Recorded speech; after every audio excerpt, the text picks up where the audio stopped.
Buenas, el día de hoy vamos a hablar acerca de lo que es la naturaleza de la luz y nos vamos a enfocar en lo que es la ley de reflexión y la ley de refracción. Básicamente es tener una interfaz que separa dos medios, N1 y N2, y hacer incidir un rayo de luz. Una parte de esa luz se va a reflejar y una parte de esa luz se va a refractar. La ley de reflexión básicamente nos dice que ese ángulo que está aquí, ángulo incidente, es igual al ángulo reflejado.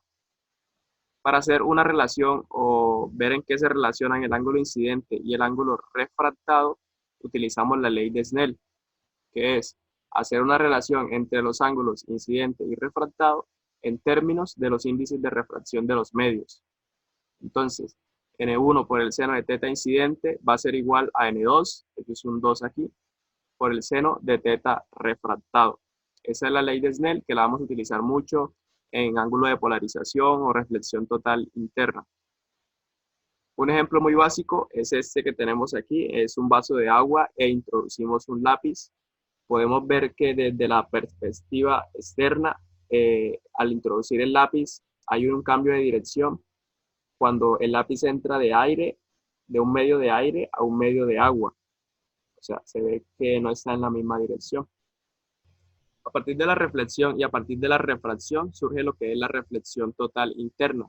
Básicamente, como su nombre lo dice, es que no hay onda transmitida, sino que la onda se refleja totalmente.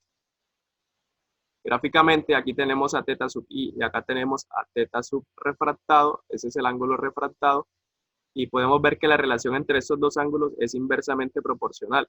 A medida que teta sub i aumenta, este ángulo de acá va a disminuir, o la línea azul va a disminuir. Entonces llega un momento en que teta sub i crece tanto, se amplía tanto, que la línea azul va a formar 90 grados con la línea punteada. Cuando eso pasa, eso quiere decir que no hay onda transmitida. La onda transmitida se va por la interfaz. Ahí hay reflexión total interna. Si aplicamos ley de Snell para este caso, nos queda que n sub 1 por el seno de teta sub i es igual a n2 por el seno de teta r. Pero el seno de teta r, eso vale 1, porque el teta r vale 90 y seno de 90 vale 1. Por eso nos queda n2 y simplemente lo que hacemos aquí es despejar teta crítico y nos queda que es el inverso de n2 sobre n1. Otro tema que surge es el ángulo de polarización o ángulo de Brewster, que básicamente se explica haciendo el mismo análisis gráfico. Tenemos aquí un teta sub i, este es el mismo teta sub i por la ley de reflexión, y lo que pasa es que esta línea que sale acá reflejada sale polarizada linealmente. Y la otra condición es que la línea polarizada y la línea refractada forman un ángulo de 90 grados entre ellas dos. Esto siempre se cumple en el ángulo de polarización. Si aplicamos ley de Snell, nos queda que n1 por el seno de teta sub i es igual a n2 por el seno de teta sub r. También sabemos que este lado de acá mide 180 grados, pero si este lado tiene 90 grados, entonces los otros 90 están entre teta sub i y teta sub r. Por eso definimos acá que teta sub i más teta sub r es igual a 90 grados. De ahí despejamos teta sub r y nos queda que es 90 menos teta sub i. Esa expresión de acá la introducimos en la ley de Snell, la primerita, acá teta sub r, y nos queda igual, solo que es 90 menos teta sub i, el argumento. Ahí aplicamos la identidad del seno de la resta del ángulo y nos queda que seno de 90 pues es valor de 1 y coseno de 90 que es un valor de 0, pues todo ese factor acá se cancela. Del lado derecho nos queda que es n2 por el coseno de teta sub i. Terminológicamente el coseno de teta sub i también se llama teta sub b, que es b de Brewster. Y pues acá lo que hacemos es seno sobre coseno, nos da tangente y despejamos teta sub b, que es tangente inversa de n2 sobre n1. Una luz natural incide sobre un bloque de vidrio sumergido en agua según la figura. Es decir, este bloque está acá, está sumergido en agua. La luz reflejada en la superficie del agua está totalmente polarizada en un plano. Es decir, está polarizada linealmente. El ejercicio nos ayuda diciéndonos que esto es un ángulo de 90 grados. ¿Cuál es el ángulo alfa formado por las superficies del agua y del vidrio? Nos preguntan ese ángulo alfa que está aquí y nos dicen que los índices de refracción del agua son 4/3 y el del vidrio es 3/2 o 1.33 y 1.5 decimales. Acá tenemos donde podemos ver mejor los ángulos. Aquí tenemos el ángulo alfa, que es el que nos preguntan. Tenemos un ángulo phi sub p, que por ley de reflexión es este mismo phi sub p. Esta línea está polarizada, ese ángulo es 90 grados. El ángulo refractado es R, nos dan un ángulo beta y nos dicen un ángulo phi sub p'. Lo que tenemos que hacer, y se hacen todos los ejercicios referentes a este tema, es que cuando tenemos un rayo de luz que llega a una interfaz, aplicamos ley de Snell, que es lo que hacemos a continuación.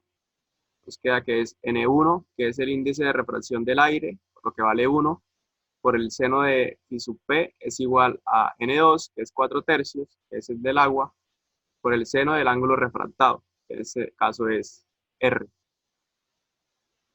Pero, ¿cómo hallamos phi sub p?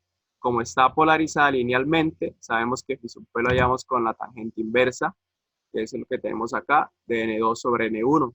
En este caso, N2 es el del aire, el índice de refracción, que es 4/3, sobre N1, que es el del aire. En este caso sería un valor de 1. Entonces, esta tangente inversa de 4/3, que es 53,3. Al tener phi sub p, lo reemplazamos acá y procedemos a hallar el valor del ángulo refractado, que es R, es lo que hacemos acá. El seno de 53,13 es igual a 4/3 del seno de R, y despejamos R. Pasamos este 4/3 a multiplicar y sacamos seno inverso de pues, todo el argumento que teníamos anteriormente. Ese ángulo R nos da 36,86, un ángulo muy grande. Ahora bien, tenemos R, pero nos preguntan es alfa. Por ángulos alternos e internos, sabemos que ese ángulo alfa que está acá va a ser el mismo ángulo alfa que tenemos acá en negro. Y análogamente, este ángulo alfa que está aquí es ese ángulo alfa pequeñito que está acá también. Entonces, también sabemos que la suma de todos los ángulos internos es igual a 180 grados. Por lo que tenemos que R más alfa más beta más el ángulo recto, que es 90 grados, es igual a 180 grados. También sabemos que esta línea punteada azul y esta línea punteada verde son perpendiculares. Entonces, el ángulo que hay entre ellas dos es 90 grados. Entonces, beta más phi sub p' tiene que ser igual a 90 grados. ¿Y cómo hallamos phi sub p'? Lo hacemos análogamente a como hallamos phi sub p, que es con la tangente inversa de N2 sobre N1. En este caso, N2 es 3 medios y N1 sería 4/3.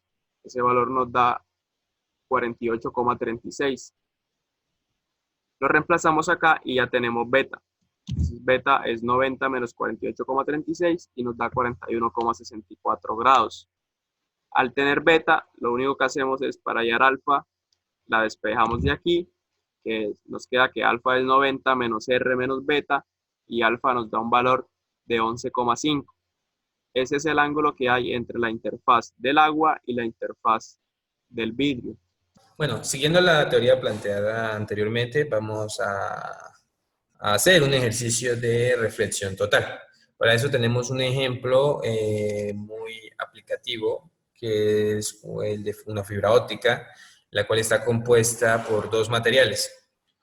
Por el núcleo de la fibra óptica, que tiene en este caso un índice de reflexión de 1,5, y por otro lado la recubierta de dicho material, que posee un índice de refracción de 1,4.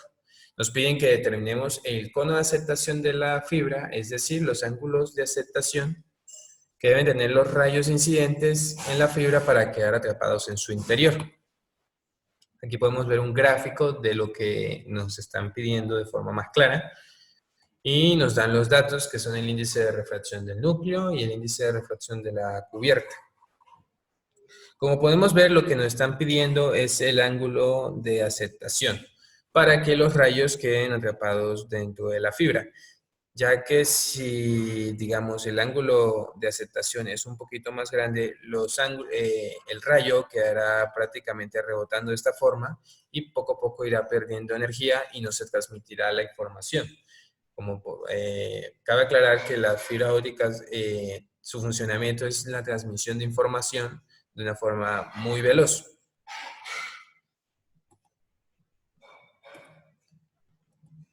Lo primero que se comienza calculando es el ángulo crítico.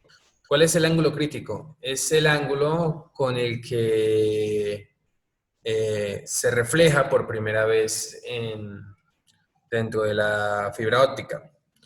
Entonces, utilizando lo que planteamos anteriormente en la teoría, despejamos θ sub c y n sub c es el índice de refracción de la recubierta y n sub n es el índice de refracción del núcleo.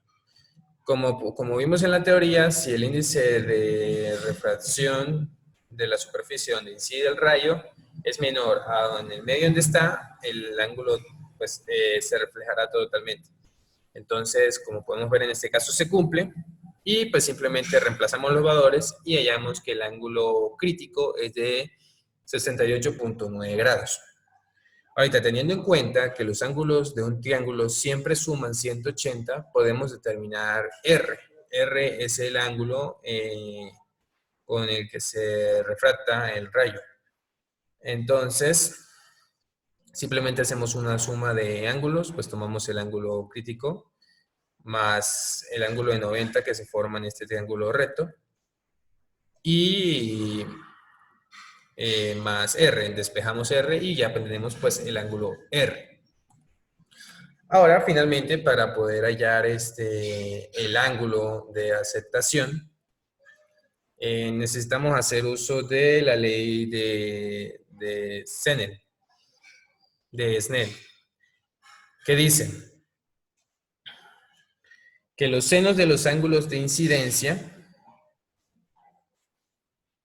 y de refracción son directamente proporcionales a la velocidad de propagación 1 y 2 respectivamente de la luz en cada uno de los medios. Y esto lo podemos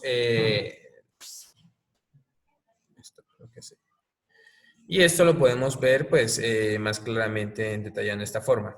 Donde aquí, en vez de utilizar las velocidades, utilizamos los índices de refracción. Entonces, pues simplemente igual, aplicando la ley de Snell, igualamos los índices de refracción con los senos de los ángulos de incidencia y de refracción y despejamos el ángulo de aceptación. Bueno, reemplazamos valores y de esta forma obtenemos el ángulo de aceptación, que nos dice que para que el rayo incidente se quede en la fibra óptica y se logre transmitir la información, tiene que entrar a esta misma con un ángulo de 32,68 grados. Bueno, ahorita vamos a ver una aplicación de los conceptos anteriormente vistos en los ejercicios y en la teoría que se explicó al principio. Más concretamente tiene que ver con la reflexión total de ondas de luz, que como vimos en el ejercicio anterior, se trata de la fibra óptica. ¿Qué es la fibra óptica? La fibra óptica es un filamento normalmente de vidrio o de plástico con un recubrimiento que sirve para transmitir pulsos de luz de un punto A un punto B. Gracias a esto, la fibra óptica pues llega a ser muy eficaz porque aparte de mover información en forma de pulsos de luz de un punto A a un punto B, sirve también para proteger dicha información de interferencias electromagnéticas. Normalmente se usa en redes de datos y comunicaciones y pues se puede ver muy utilizado cotidianamente en lo que es el Internet. Una pequeña parte de la historia nos dice que los ingenieros hasta 1950 no tenían interés en dicho concepto y fue en 1970 que se fabricó la primera pieza usando impurezas de titanio en silicio por obra de Robert Maurer, Donald Keck, Peter Scull y Franz Zimmer. La primera transmisión de información a través de este medio se hizo el 22 de abril de 1977 en Long Beach, California, y en la década de 1980 se perfeccionó y empezó a implementar a escala internacional.